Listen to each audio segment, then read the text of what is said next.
That I don't trust. All right, we're starting this. All right, welcome everybody to Legal Tech Week for, where are we? June 23rd, 2023. This is the show where we talk about the top stories in legal tech and innovation. I'm Bob Ambrogi. I have the blog Law Sites and the podcast Law Next. And our panelists today, I think we're still going to get one more that isn't here yet, but back with us after a little bit of a hiatus is Caroline Hill. So Caroline, why don't you kick it off today? Yes, thanks, Bob. Great to be here. I'm Caroline Hill, Editor-in-Chief of Legal IT Insider, legaltechnology.com. We write about legal technology across the globe. All right. And Steve Embry. Hey, Steve Embry here. I write the blog Tech Law Crossroads, mainly about technology and innovation in the United States, but sometimes I stray off a little bit. And you probably saw me move my plant, so it didn't look like I had something growing out of my head. I can assure you that it was not. There's nothing up there. Not very fertile ground there, I hate to say. But. That's right. All right, Niki. Hi, everyone. My name is Niki Black. I am the legal technology, I am the, sorry, the senior director of SME and external education at My Case and Law Pay. I went back in time a little bit there. I write legal tech columns for ABA Journal, Above the Law, and the Daily Record, among others. And I also oversee some industry and benchmark reports that My Case and Law Pay put out. I write either pull the data or do the surveys and write about them. And I don't have anything growing out of my head today. So. No, and more recently, the poet in residence at My Case. Yeah, something like that. I'm waxing poetic lately. All right, and the poet in residence at Above the Law, Joe Patrice. Joe Patrice from Above the Law and the podcast Thinking Like a Lawyer. I am, it's been a busy week for those of us who cover Supreme Court stuff. So I've been busy with that. I just wrote a very quick hit nerdy observation that there was a subject verb disagreement in one of the opinions today. So, how dare they? Okay, and Victor Lee. Hi, everyone. My name is Victor Lee. I am Assistant Managing Editor for the ABA Journal covering business of law and technology. Yeah, I don't really have much to say. I think some people have noticed that I tend to have a bag of goldfish in the background. I still have one, although this one is the Parmesan flavor, not the cheddar version that I usually eat. So these are okay. I prefer cheddar, but sometimes you want to change it up a little bit. Almonds for me. What food do you all have? It's goldfish for Victor, almonds for Bob, and bourbon for Joe. I think I'll go with Joe. I have Luden's wild cherry cough drops, but only because I like the way they taste, not because I have a cold. Yeah, those were like candy when I was a kid. Like there was another brand that was similar that they just tasted like candy for us. Yeah, so I it's just like a good thing to have on hand. So that's what I've got. Shelley's right. We should all be eating gummy bears after the last episode. You guys missed the last episode. Some of you missed the last episode, and it was between bears and the bogus cases. It was a really good episode. We were laughing a lot. The bears kind of did it. The bear, the surveillance bear. Things have changed around here. Yeah, I know it. We actually have fun sometimes. And speaking of, for those of you who missed it, we are getting ready to produce our first movie along the lines of Cocaine Bears. Bob said it's Surveillance Bear. It'll be a big hit, almost as big as Cocaine Bear. Yeah. No, we had a very funny story about a bear being equipped by the government with a camera in order to search this is Joe's story, I shouldn't steal it from him, in order to search the premises of a suspect in a criminal matter. And it brought out a few puns. A few rather grisly puns, I guess. Good one. Boom, boom. All right. So this week, one of the other things we talked about 2 weeks ago, and I've been kind of waiting for Stephanie. Stephanie is supposed to be joining us at some point, but probably, I don't know. For purposes of this show, probably the biggest story of the week is that we now have a decision from the court in the issue of whether to impose sanctions on the now infamous and notorious lawyers who filed the bogus cases in a matter, and I'm sure that everybody listening to or watching the show at this point has heard of the decision and read about it. And one of the things I was first of all, the decision, I wrote something really quickly last night after I saw that it had come out, and I was sort of in between meetings and kind of went through the decision quickly. And then this morning I sat down and really read the decision from start to finish. And it's just a fascinating read and sort of a gold mine of nuggets if you wanted to write a snarky blog post. I don't know how you guys have handled it, but it's really interesting to see how the judge went into detail about everything. The judge did not give these lawyers a lot of slack, although they were somewhat light on the ultimate sanctions that the judge imposed. What are your thoughts? It's interesting that, so obviously they claimed I kind of get where the judge is coming from, because as a lawyer, checking your sources is critical. Obviously, he said, Stephen Schwartz said that he had no idea that ChatGPT could make stuff up. I kind of get where he's coming from the point of view that this is really new technology. The concept of something hallucinating is new. You can kind of give him the benefit of the doubt from that sense, but to not somehow, when you've got a new technology that you're relying on, to then check those. As lawyers, your whole purpose is to check your facts, right?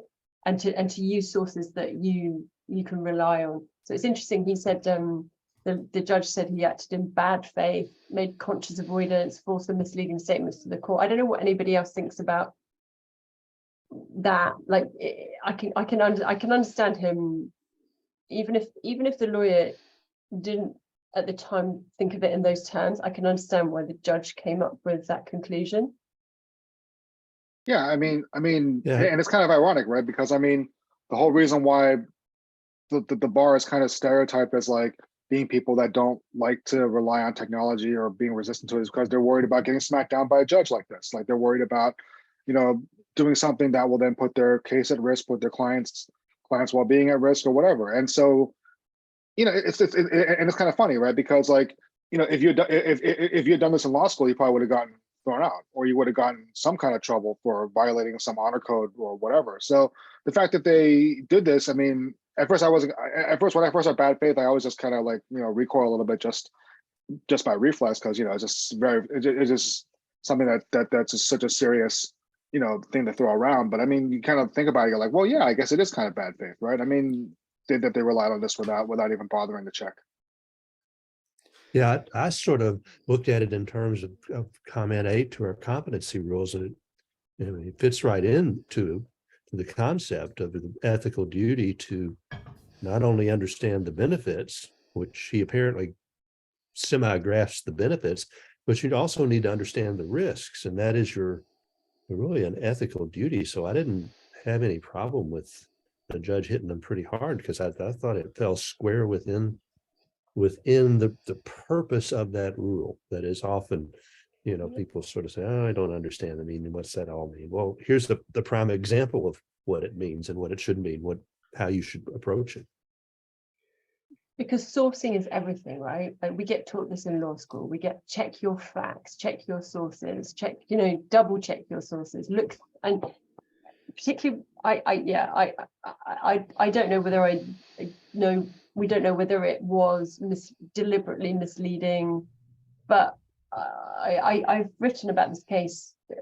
I think it's a good deterrent personally, and I'm sure that the judge has certain element of consciousness about that as well, in terms of this technology is not going anywhere. And I think that this case is actually potentially, it's not going to be good for Stephen Schwartz, but it's going to be good for law firms who are trying to teach their lawyers about how to interact with technology that is here to stay. And we're not saying that it's terrible technology. We're not saying that, you know, don't use it at all, but we're saying be careful, right? It's new technology.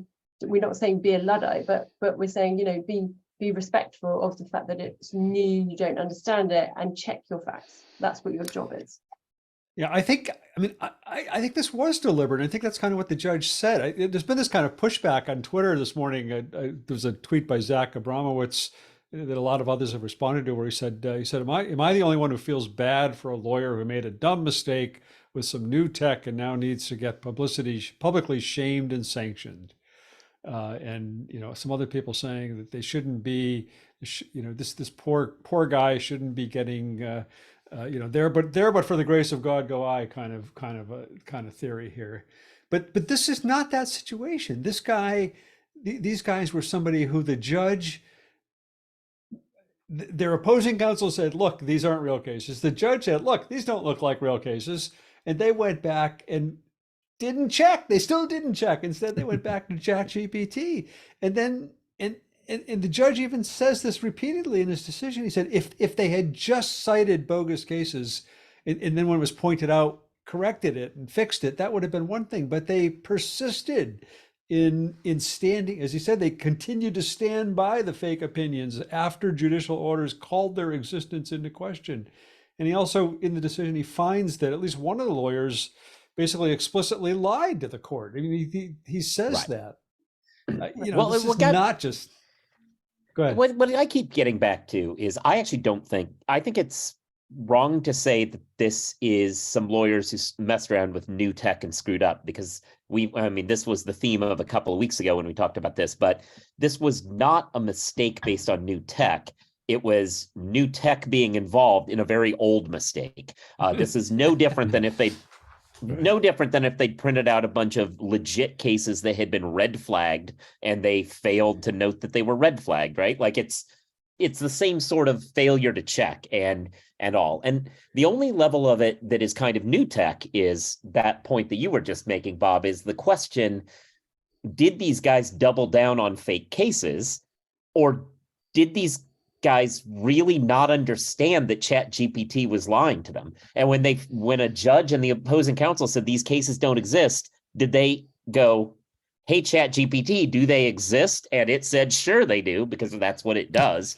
And like, that's the part that's what I think they really did, because I have internally at Above Law, we have kind of a fight about this. Some people think they were acting in bad faith and they were trying to get away with a fast one by lying that I was like, but at that point that the judge has already pointed out that they aren't real, what was the end game? Like Occam's razor, I refuse to believe that at that point they said, oh, he knows they aren't real. Well, let's just dummy them up and no one will check. It's like at that point they were caught. Like the only way that they doubled down is if they were so ill-informed about what GPT was doing that they went ahead and asked it again. Yeah, that's an excellent point, Joe. I was just thinking, you know, it's like the lawyer that miscites a case, right? And so there's two reasons for that. He inadvertently miscited, or he read it quickly, or she read it quickly, or he or she deliberately miscited it, hoping that it would never be caught, and that would convince the judge to find in their favor.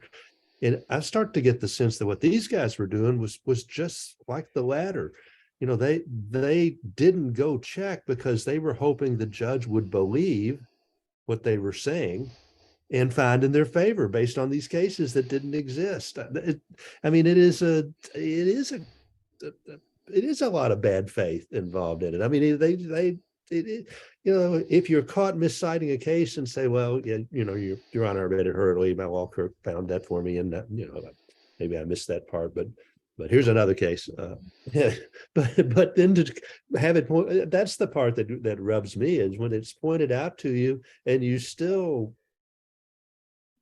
Well, and this followed up with, there was a follow-up case, right? Because last week, wasn't there a case out of Colorado where a guy did the exact same thing? And in some ways, it seems like this case was the key to that one. He was like, oh shit, that it could be lying. Unfortunately for him, he was still later than the judge was on figuring it out, but at least he tried to fix it beforehand. I think it was just essentially like negligence followed by arrogance.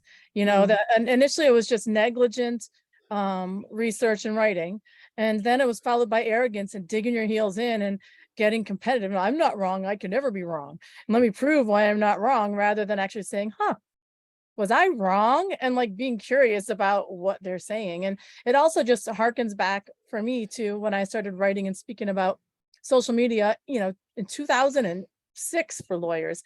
And ever since then, I've said the online's an extension of the offline. If that's not how you'd conduct legal research offline, meaning just have for lack of a better analogy, associate provide you with a brief and not even read the brief and just submit the brief without reading anything, without reading the cases, like at least going and pulling the cases and checking on them. And then if the judge told you this case has been reversed, you would go, like you'd go and check and see, like, has this case that was cited in this brief that I didn't read, was it reversed? I think that's the problem, is that they just, because it was this new cool tool, they just sort of lost all sense of reason and everything that they'd been taught about legal research, and just assumed everything, made some assumptions that everything was correct, which was where the negligence came from, and not even researching the tool to start with. I agree. Your point is so good about the arrogance, but I think the fact that they kind of went back does change things massively. But I do think it's also, in terms of, it's really interesting that I think what it teaches us from a technology point of view is that people treat technology as the same. I think it's a really big learning exercise for firms, because we do have, this does produce results in a very different way to, say, the lawyer when he produced his first affidavit, when Stephen Schwartz produced his first affidavit, and he said, I assumed it was just the same as any kind of search, right? It's different. It's going to produce results in a different way. And I think for firms, is a big education in teaching lawyers that this is not, that this is not to take away from the arrogance point and the fact that, he deliberately potentially misled the second time round. But just in terms of the way that they interact with technology, I'm not saying, that it excuses it, but this is a very new type of, response, right? And lawyers need to be educated, I think. And that's why I think that should be a really big wake-up call, because not all technologies are the same, and they don't all produce the same results in the same way. But let's give them credit for trying to save their clients money by clearly not even bothering to to check all this stuff and waste all those billable hours, right? That's where they were. That's where their heads were. That's the official ABA position, right? Right. Do you know what? Someone made a point. Someone made a point about the 5,000 as well. I'm going back. I was going to say Dennis Kennedy. Right, and I agree. I couldn't agree more with you. Right, that just seems like a little bit of a supplement. And from the lawyers on the other side, I mean, I would think that they would make a claim that the fees that were generated by them having to investigate this and bring it to the court's attention and finding they should get those back, right? I mean, that lawyers should be required to pay them. And under Rule 11, I think that's one of the typical remedies. And I didn't see anything about that, so maybe that's I didn't. There was a second opinion at the same time, which threw the whole case out of court. I mean, it was all about a motion. I think it was a motion for summary judgment, or motion to dismiss. I forget, but in the second opinion issued at the same time, the judge did dismiss the plaintiff's case outright. So they lost in every way possible. It sort of makes you wonder about the validity of the case to begin with, and maybe this was like there are all these cases supporting Hail Mary that they got. So, well, our only shot is to maybe use ChatGPT, get fictitious cases, and hope the judge buys them. Otherwise, we're sunk. Yeah. The other thing the judge mentioned, I had sort of questioned this in my mind when I first read about this, but I just kind of didn't follow up on it. But the filing that this lawyers did, it was called an affirmation in opposition, which is not something you file in federal court. In federal court, it's an opposition memorandum in opposition to the motion to dismiss or whatever it was, and so this LaDuca signed on to this document that Schwartz had prepared, which is it's a New York State court thing, but it's not a federal court thing. Nobody had, I guess, even bothered to question the fact that they were filing the wrong type of document in federal court. Nothing consistent with the federal rules. So it's just sloppy all around. All right. I don't We've know what worn the usual ourselves out. dance is. Yeah, I know. That's like, yeah. How's Caroline? What's happening in the UK? Are things saner over there, or what? I think there's a lot of uncertainty. So I hosted a dinner the other night with bunch of IT directors and innovation heads, and we were trying to gauge where people are at with Gen AI. And I think the honest truth, it was really interesting, the difference between the innovation people and the IT people. So the IT people are like, we have a day job, we're still dealing with the same old stuff. Like they were literally like, it was fascinating.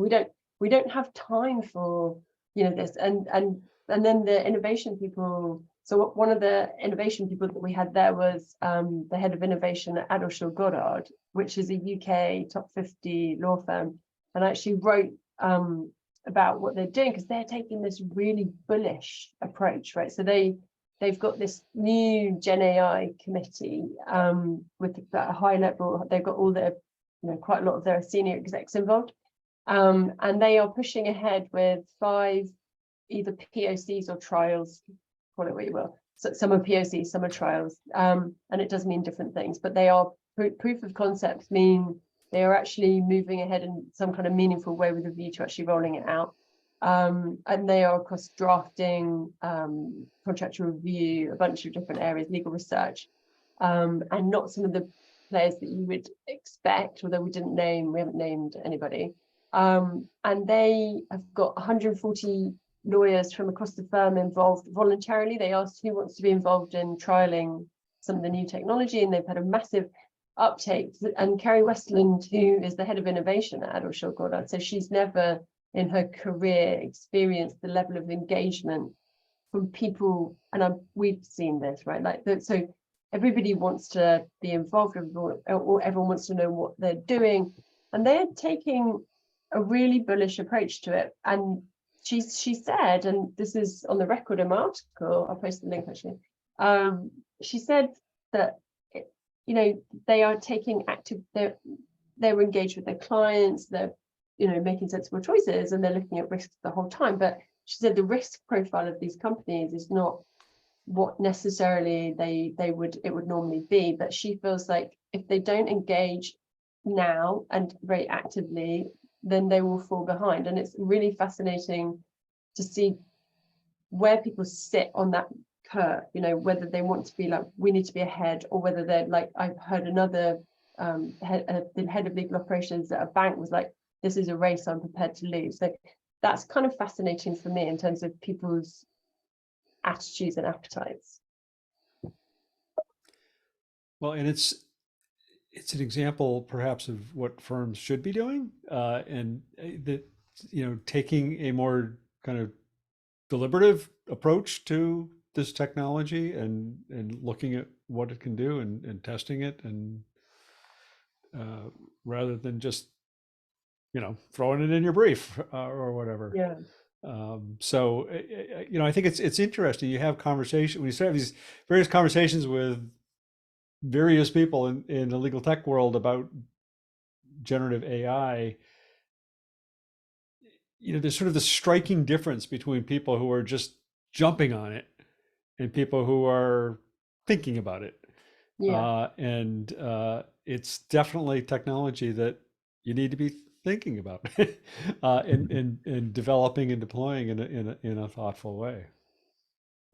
Yeah, it's yes, but it's interesting as to whether you should be thinking about it in a kind of passive way. So I'm putting together, most firms I think now have got some kind of group or committee, and they're thinking about it, and they're sort of looking at what Microsoft is doing, and they're thinking they should be doing that anyway, and looking at what's out there. And obviously there's a ton of vendors who are announcing their products, and they should be thinking about what that means. But it's a case of where they should be on the bell curve in terms of, right, we're going to go full steam ahead and start actually trialing some of these new technologies, it's interesting to see the discrepancies between some firms that are very much sitting back and going, we're engaging, we're learning, but we're not doing anything. And that for me seems to be the majority of the firms that I've spoken to. And then the ones that are like, we need to be ahead of this and we need to be playing with it. And so Addleshaw's with ChatGPT, they've said they've given people guidance, but they haven't told them not to use it. So a lot of firms are saying, you mustn't use it, or, they've been very restrictive. Addleshaw's saying this has got great productivity applications, play with it, use it, don't put any client data in it. I don't know. It's really interesting is the messaging as well that people are giving their firms. And there are huge risks, right? It's going to change, I think, the way that people work for sure, but there are risks. So it's for a very risk averse sector, it's a big challenge. Yeah, I was just going to say that. I mean, the conundrum for law firms is the how rapid the changes are occurring. I mean, the legal industry, particularly BigLaw, they're slow to adopt and reflect as it is, and now you've got this new product that is just morphing overnight into something different and going in different directions. I've never seen anything develop as quickly and change as quickly as this stuff. And so I don't know, as a law firm, how do you sort of get yourself, and I get asked this question, and how do you sort of get yourself in a position to reflect and be cautious, but yet don't get behind with something that's changing so quickly. One last thing I'd add before I shut up is that this dinner I hosted, we had Clifford Chance, who had that day hosted Sam Altman, the CEO of OpenAI. And so they were kind of flexing about that, not surprisingly. And he was saying that he had, they released OpenAI GPT ahead of, when it wasn't quite ready deliberately, in order to let everybody familiarize themselves with it before it got to a point where people couldn't cope with it. That was the way that he phrased it. And that they were about 2 years ahead of where we are in terms of, they've just released GPT and we're kind of, everyone's being blown sideways by it, but they're much further ahead in terms of their development behind the scenes, which I thought was quite fascinating. Well, and the other thing that really stands out to me, just about something you just said, Steve, about the rate of change being occurring in a way we've never seen before. That's Moore's law in action, right? It's when I talk about sort of these general tech talks, I show Moore's law and I show 3 different slides. Moore's law up through 2020 and how tech changed, and there's a pretty steady rate of change. And then the decade from 2010 to 2020 was this sudden just spike. And then the prediction was from 2020 and for the next decade, it was going to be this significant exponential spike compared to the decade that preceded it.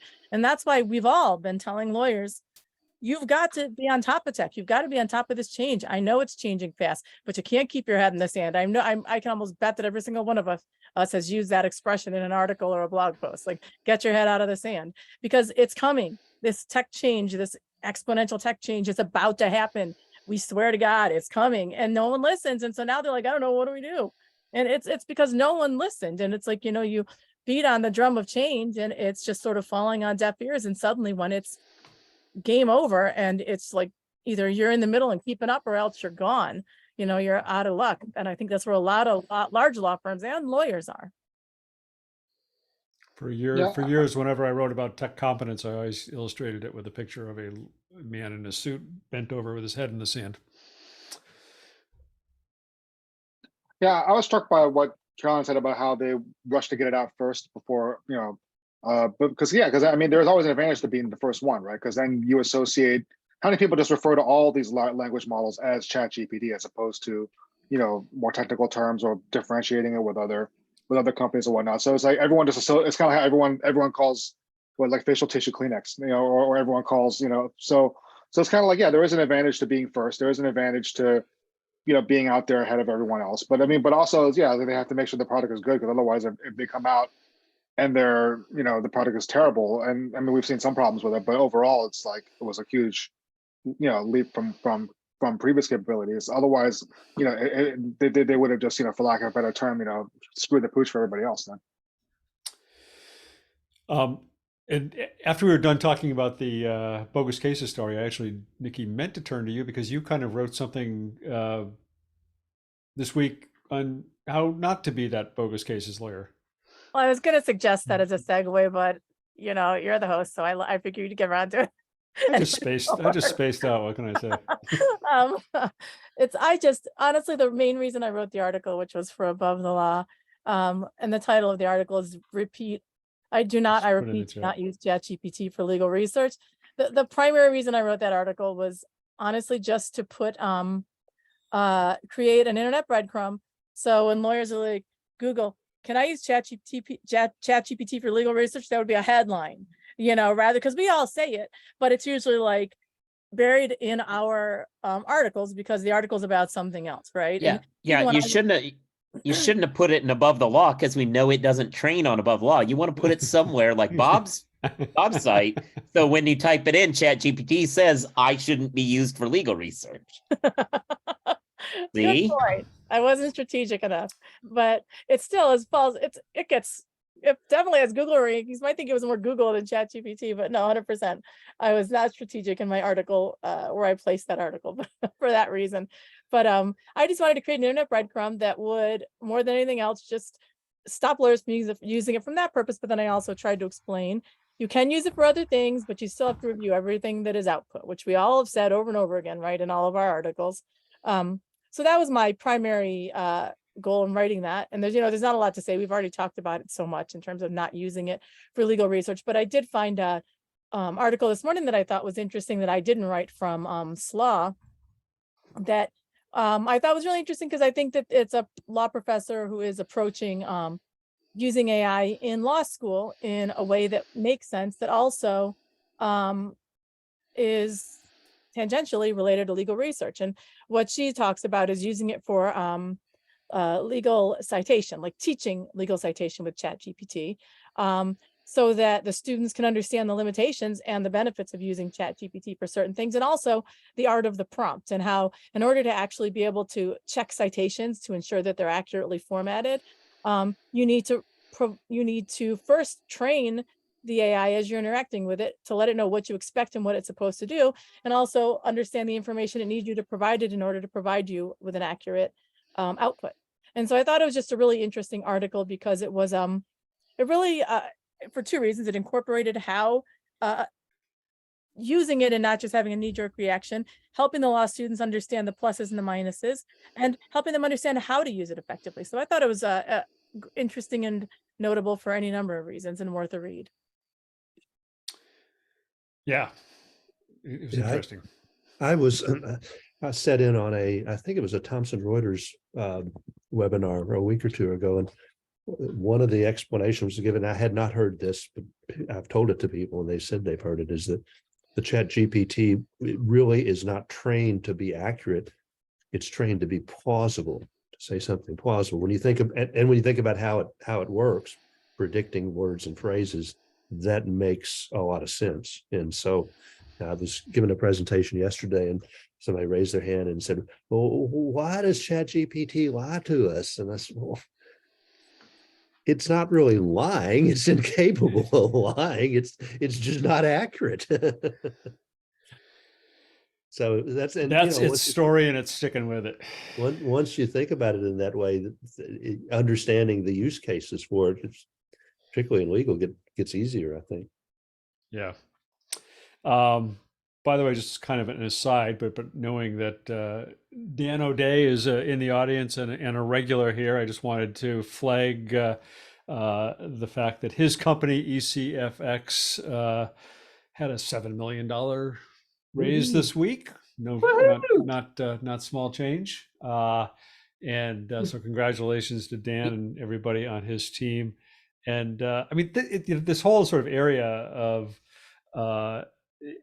dealing with court filings, both on the e-filing side and on the management of filings, more what ECFX does and other companies do, is just such a fascinating area. And in some ways has almost been kind of under the radar for a while. It's not as sexy an area as, I don't know, contract lifecycle management. Not that that's at all sexy, but it doesn't get the same kind of attention. But it's so important to the litigation workflows of anybody who's working in a litigation area, and particularly at larger firms where they've just got a whole bunch of cases to manage all these filings and get them out of the courts and get them distributed to their teams and get them into their DMS systems or whatever else. So good for Dan and good for ECFX. I'm just disappointed that I don't have my soundboard set up. Like when we do those, we need a sound effect, like a cash register every time we talk about somebody raising money. Right? Yeah. We gotta go full like morning zoo level with this show. After the bear thing, I think we take a new turn. We just go full like morning talk radio, zany. Yeah. I like this. Can everyone Does Zoom have sound effects? We can all have our own sound effect that we could just have like physically, where we just make the sound. Like everyone can take a turn depending on which one is the appropriate one, right? I have a soundboard. I just need to that I use when I record my like regular podcast, but yeah, I'll figure out how to do that going forward. We can figure out how to use that. I use Riverside for my podcast, and that has little sound effects like drum roll or laugh track or that kind of thing. But I can't say I ever used them. Or you can even upload your own things and have them there. So yeah, we'll have to get some sound effects going.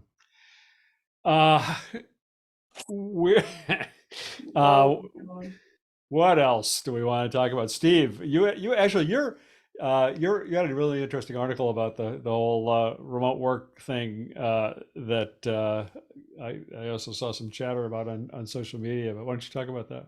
Yeah, sure. It was a podcast, and they had a managing partner from a very big law firm, and he was talking about or saying that he had data that supported the notion that associates who come into the office regularly perform better.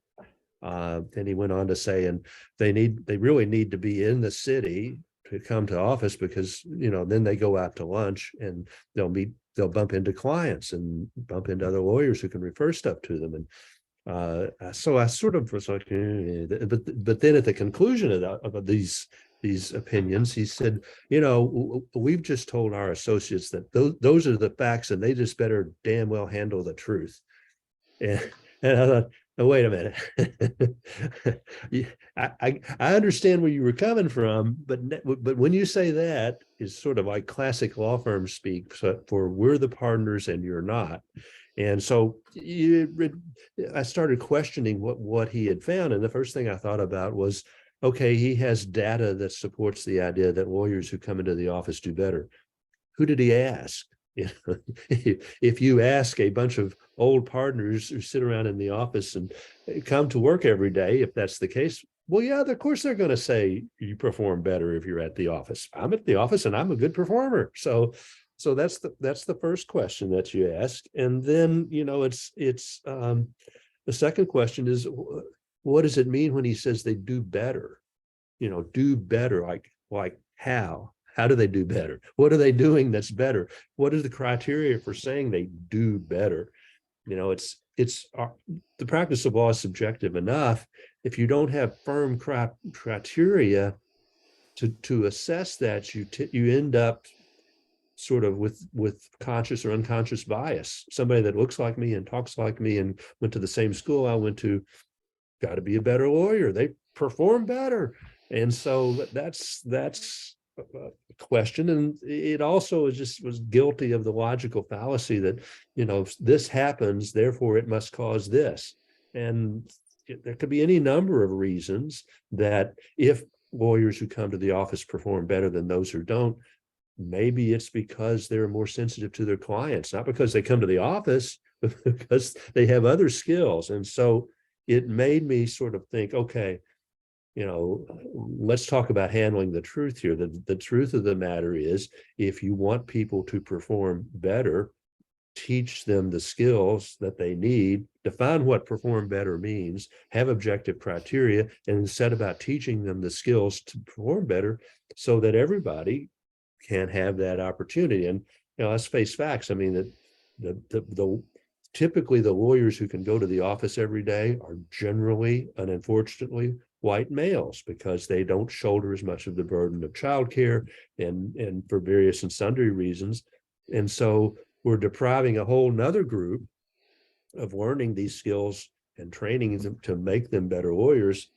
And the whole notion that you're going to bump into somebody at the lunch counter and get business, I mean, that's just ridiculous. I mean, if you want to have associates get business, teach them the skills and teach them how to create a business plan. So if you want to adopt that approach, then find a client who goes to the lunch counter every day and then plant yourself there at the front door to bump into them. It's not serendipity. So the whole thing was just sort of rubbed me the wrong way. And I will have to say that the guy did show some sensitivity in his comments to the needs of associates, that he wasn't as sort of extreme as most, although his firm now has a 3-day rule. But the thing that really sort of made me angry about it was, I know how this works. I mean, there'll be a whole lot of law firms who would hear this podcast and say, aha, there's data to support this idea. I knew it, without ever doing any independent examination or questioning or trying to get to the bottom of it. And so, it's back to the notion that we've all said before. I mean, don't make people come to the office to do just what they can do at home. If you want them in the office 3 days, then make that meaningful and make it something that they're not going to get being at home. And so, I don't know, to me, it just sounded like classic big law firm partner speak, for that we're going to manufacture the truth as we want it to be, and then make decisions based on that. So sorry to get on my soapbox. Yeah, well, I'm not going to add much on the working from home tech angle of it, but I will say this came up in a different context this week for me. I wrote an article.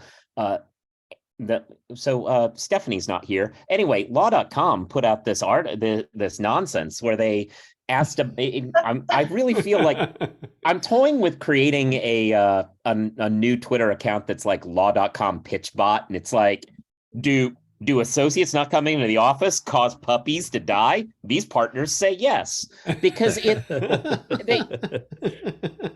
managed to find some partners to make the argument that the layoffs that are currently going on are entirely the fault of the last round of cravat raises. And I'm like, how in the world do you blame Oric and Cooley having layoffs on that? Like, I look at their financials and I'm like, the revenue per lawyer, like, they're not firms that are struggling to pay. They're firms that don't have business because Mark Zuckerberg decided to change his entire business around a really shitty avatar. Like, that's the reason they don't have business. It's not anything to do with whether or not somebody's being paid cravat salaries. It was just really frustrating. And I go with that it was another instance where partners created their own truth, because when you looked at the numbers, it just didn't bear it out. Well, that's You're just trying to tee up Victor's story there, I think. Mm-hmm. I am actually, yeah. The other thing I was going to mention, I forgot to when I was talking, is I thought it was really ironic that here's a partner saying, come to the city so you can go to lunch every day, and maybe you'll bump into a client or two, when you're asking your associates to build in excess of 2,400 hours a year. Like, who has time to fucking go to lunch? You have to build that many hours. But other than that, how did you enjoy the podcast, Mrs. Lincoln? No, I almost think a lot of it is, I mean, and we talked about it on the show, where it's like so much of big law, especially like law firms, especially big law, is just about being seen, right? Like, they want partners want to see the associates working hard at their desks, not having their social lives and like coming in when they don't want to, or on the weekends and whatnot, doing the slave labor hours that they did when they were associates and the people before them and whatnot. And it's just like when people are working at home, there's a presumption of, okay, well, they're probably not working as hard because they're at home. So yeah, it's definitely, I think things were always going to swing back to that direction now that, we've defeated COVID. I think things are always going to swing back in that direction anyway, but like now you're definitely seeing some people like really trying to put, I mean, I think we saw with some of those law firms that are enforcing like at least the 4 days in the office thing and some other things. It's going to be 5 days soon. Like they're going to get rid of remote work entirely, but it's just they can't do that right now, and so they have to build up to it. Are the partners in there to see the associates? Some of the associates I talk to in the Boston area are saying they're going in, but the partners aren't going in. Partners are not. Yeah. Right. Well, the partners want the associates there because this is something that I wrote in a couple of my pieces on this similar topic.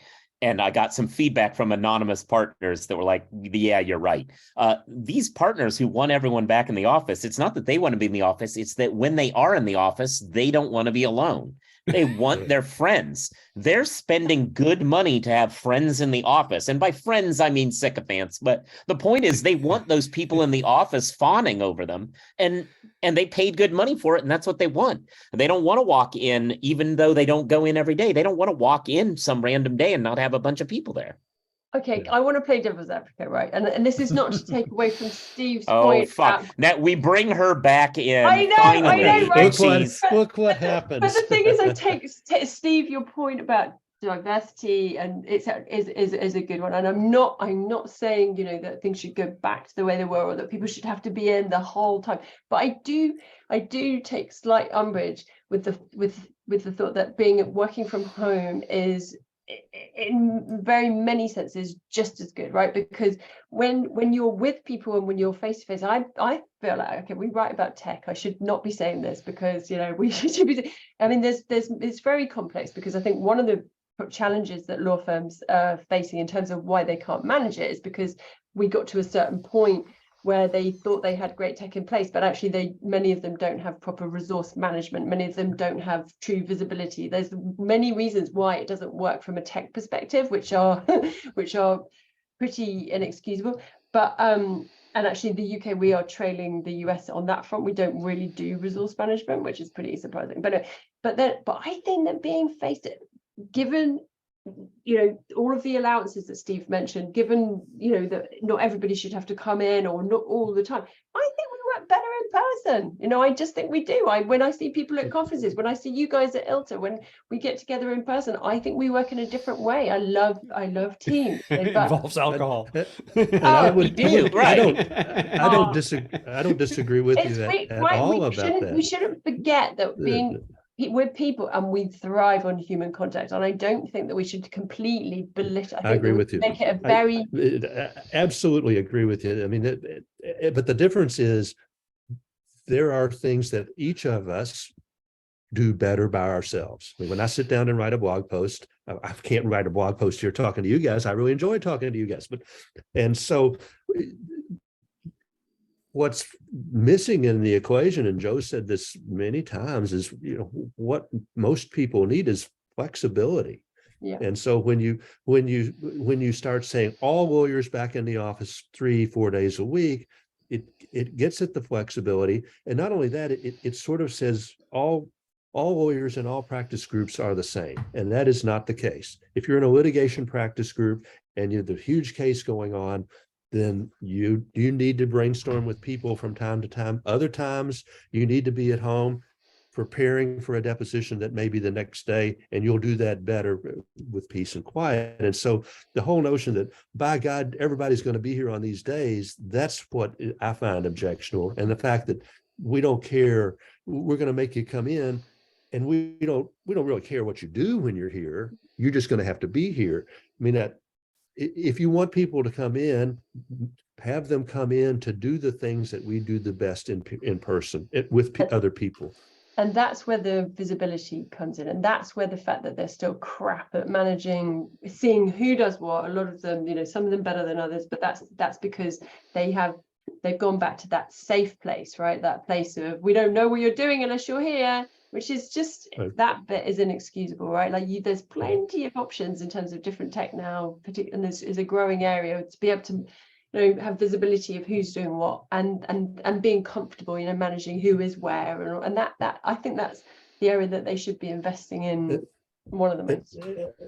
And I also think Joe's made this point, and the more I think about it, the more I think it's a good one. Not that Joe's points aren't always good, but in most of the big law firms, there are real estate clients, and many times the law firm is in a building that is owned and operated by a client.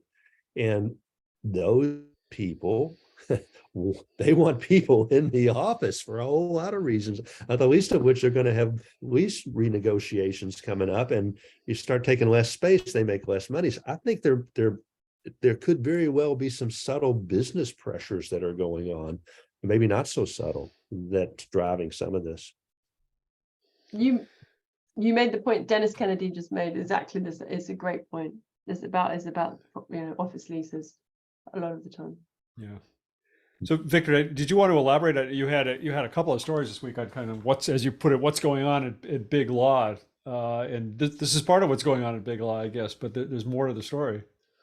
Yeah, it's just, I mean, it's like it's almost getting to like what 2009 levels, where it's like every day there's like a new story about, oh, this firm is laying people off, this firm is deferring start dates, this firm is canceling this firm is doing that, and it's just kind of like, yeah, it does kind of make you wonder what's, because I mean, we ran a story a few months ago just looking at these layoffs when they first started, and some people made the point that it didn't have so much to do with like economic. I mean, part of it was economic uncertainty, but given that the markers haven't quite been where people, even like the biggest doomsayers, have thought they would be, that didn't quite add up. So a lot of it, what the consensus was that a lot of these firms hired too many people during, in the last like back when people were getting like these ridiculous salaries to like jump firms and whatnot, and they expanded way too fast, and this is sort of a way to kind of correct that.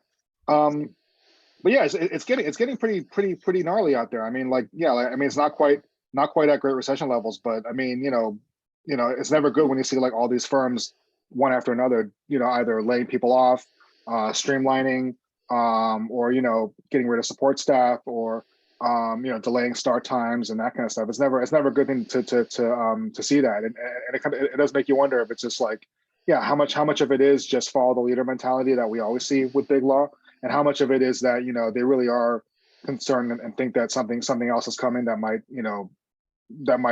like another shoe is going to drop or whatever, or if it is just kind of right sizing after several years of just expansion and taking people on and whatnot. So yeah, it's interesting. I mean, it's definitely something to keep an eye on. It's kind of brings back a lot of bad memories for a lot of people.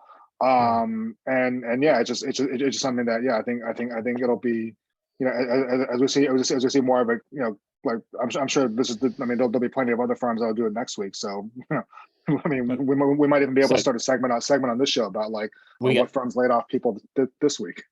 We got a couple more already today. But I want to make a distinction between, because I think this is interesting, because I think the layoffs tend to be the connective tissue of the layoffs tend to be the tech-focused West Coasty firms that have a high interest in tech, with the exception of a couple of outliers like your Goodwin, Reed Smiths, Deckert, where they are just kind of rearranging some practice areas. But otherwise, it's the tech-based firms that are holding up most of that. But that said, if you're somebody who thinks that, but if you're the sort of firm that, if you're looking at this industry and thinking, my firm didn't lay anybody off, but we're okay. There is something to, like denial's not just a river in Egypt, and defer is not just a river in Saskatchewan. Are there any Canadian people on the team? Anyway, the point is, but no, the deferrals are what's becoming the big thing. And these deferrals are interesting because they're actually, I think, the more rational, there we go. All right. Yeah. More rational argument for what's going on, because other than maybe some of these tech companies, what's really happening is there's a deal slowdown that's a hangover effect of the beginning of the year. Q3 and Q4 are projected based on the way in which the Fed and interest rates and stuff, they're projected to do better. So all of this pushing these folks off is just because they assume there's a lag and deal slowdown that's going to kick back up in January, which is why they're going to bring them all back then. This is right for the firm. It's kind of shitty for a graduate who is trying to study for the bar and just gets told, you know what, for the next 4 months that you've already decided to get an apartment in New York or San Francisco or whatever, we're going to give you a pittance and good luck. No healthcare either. See you in January. But Joe, that's- then you had yeah. this feel good story about a firm issuing Oh, raises I know. across the board, right? I know. You know what? Let's put that one off because we're Okay. we're almost done, and I feel like that one's going to take a minute. But I'm annoyed. I'm annoyed we didn't get to it though, because Caroline needs to come back next week because this is a UK story. I'm on her turf with this one, so I wanted to have her here for it. Awesome. I'll come back next week. Yeah. All right. Good. We got her locked in. Yay. All right, good. And we'll work on the sound effects between now and then. Oh, yay.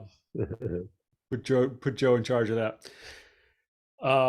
Steve, were you about to say something before was there something else you wanted to say before we wrap up? Oh, no, I was just going to point out that it's interesting that there's all these deferrals and layoffs and pittance going on, and lots of partners are having lots of law firms are having record years, and partners, I don't hear too many partners saying, we should cut our compensation a little bit because we promised these people a job, and they're really hurting. Yeah, that never seems to come up, We're right? I not- mean, that never Yeah, seems to, yeah. Weird. Yeah. Okay. Well, on that note, we will wrap up for today. And thanks to everybody in the audience. I did this week post from the last show the whole chat transcript on my blog. I'm going to try and start doing that on a regular basis as well, now that I realized how to do that. So if people want to go back and reference the chat, they can do that. So until next week. There is one everybody- more. There is one yeah. more thing that happened this past week. Bob had a birthday, so Oh, happy Oh, birthday, yay. Happy Happy birthday. birthday, Bob. Bob! Birthday. Yep, I'm still alive. All right. Thank you very much. See On y'all. that See y'all next optimistic week. And when somebody else has a birthday coming up. You know who has a birthday next week? America. Take that, Yes, Caroline. that is what Bob was talking about. The rest is secret. Yeah, and All maybe somebody else. All right. Good. Well, thanks a lot. See you all next week. So long, Bye. everybody. Bye. Bye. Thanks.